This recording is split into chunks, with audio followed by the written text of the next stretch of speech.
বর্তমানে এই দুনিয়াতে আমরা এক অসুস্থ প্রতিযোগিতার মধ্য থেকে এগিয়ে যাচ্ছি। আপনার জীবনে আপনি খুব কম মানুষই খুঁজে পাবেন যারা কিনা মন থেকে আপনার ভালো চাইবে অথবা আপনার পাশে থাকবে।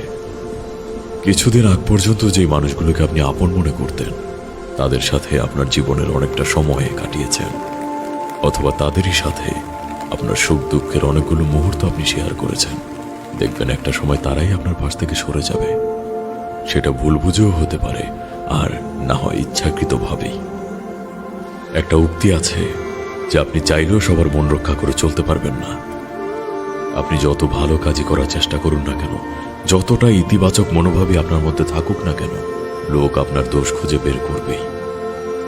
আপনি 1000টা ভালো কাজ করবেন, কিন্তু তার মধ্যেও অনিচ্ছাকৃতভাবে যদি 10টা কাজও আপনার ভুল হয়ে যায়, মানুষ আপনার সেই 1000টা ভালো কাজের কদর আর করবে না। তারা ওই 10টা ভুল ধরেই আপনাকে কটূক্তি শোনাবে। আসলে একটা সত্যি কথা হচ্ছে যে আপনি যতটাই হার্ডওয়ার্কিং হন না কেন, আর যতটা ডেডিকেশনই আপনার মধ্যে থাকুক না কেন, সফল হওয়ার আগ পর্যন্ত আপনি অনেককেই পাশে পাবেন না। আর যদি সফল হয়েও যান, তখন আবার দেখতে পাবেন যে পেছন থেকে আপনার পা ধরে টেনে নিচে নামানোর লোকেরও অভাব নেই এই দুনিয়ায়। মেনে নিতে কষ্ট হলেও এটাই এই পৃথিবীর নির্মম বাস্তবতা। হয়তোবা এটাই মানুষের প্রকৃতি, কিন্তু এটাও সত্য, যদি সবকিছুই এতটা নেতিবাচক হতো, তাহলে আবার পৃথিবী টিকেও থাকতো না।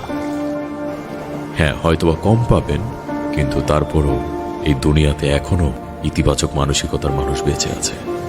আর সেজন্যই তো এত যুদ্ধ, এত কলহ, এত ভুল বোঝাবুঝি, তারপরও এখনো মানবজাতি টিকে আছে শুধুমাত্র ভালোবাসার জন্য।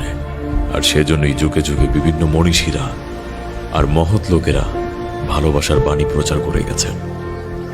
আর সবার মধ্যে ভালোবাসা ছড়িয়েই আমরা এক ইতিবাচক পৃথিবী, একটি সুন্দর পৃথিবী গড়ে তুলতে পারি।